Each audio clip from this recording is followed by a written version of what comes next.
Hallo und willkommen zu diesem Video.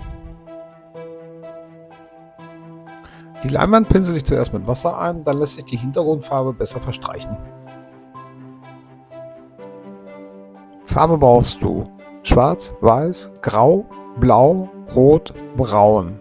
Braun nehme ich Sienna gebrannt.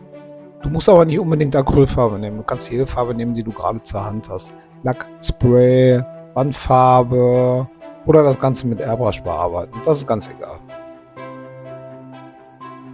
Nachdem ich die Hintergrundfarbe aufgetragen habe, nehme ich nochmal einen trockenen, weichen, großen Pinsel und verstreiche die Farbe, damit es ein weicher Verlauf wird.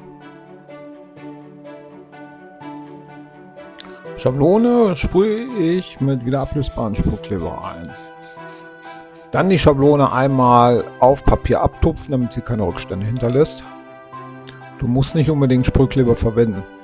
Es ist aber besser, wenn die Farbe zu dick aufgetragen wird, dass sie nicht drunter läuft. Aber ganz wichtig ist, dass du wieder ablösbaren Sprühkleber verwendest.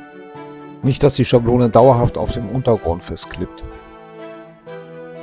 Für Schablone 1 nimmst du das helle Grau und malst sie komplett aus, außer den unteren Bereich, den lässt du ein bisschen auslaufen, dass dann noch der Untergrund durchkommt.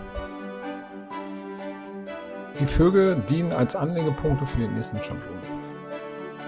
Schablone vorsichtig abziehen und die Farbe auf der Leinwand richtig durchtrocknen lassen. Dafür kannst du auch einen Föhn benutzen. Wichtig ist, dass die Farbe richtig trocken ist, bevor du die zweite Schablone auflegst. Schablone 2, dunkles Grau, mischst du dir mit dem hellen Grau und etwas Schwarz. Die Schablone habe ich auch mit wieder ablösbaren Sprühkleber angesprüht vorher. Genau wie bei der ersten Schablone. Nach dem Abziehen wieder richtig durchtrocknen lassen. Die dritte Schablone mit Rot. Die rote Farbe am besten mit ein bisschen Wasser verdünnen, damit sie transparenter wird und das Grau von Schablone 2 durchscheint. Das gleiche bei Schablone 4 mit dem Braun. Wichtig aber auch wieder, dass die Farbe richtig trocken ist, bevor du die nächste Schablone auflegst. Anlegepunkte wie bei jeder Schablone sind die Vögel. Jetzt brauchst du Schwarz, außer in den unteren Bereich, da nehme ich etwas dunkelblau. Für Schablone 6 nehme ich Weiß. Das verdünne ich auch mit ein bisschen Wasser, damit es transparenter wird. Anlegepunkte sind wieder die Vögel.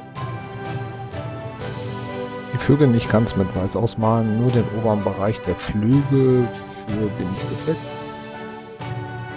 So, fast geschafft. Schablone vorsichtig abziehen. Als nächstes nehme ich einen Schwamm, einen ganz normalen Haushaltsschwamm benutze ich und tupfe Weiß über die Welle, sodass es aussieht wie spritzendes Wasser. Danke fürs Zusehen.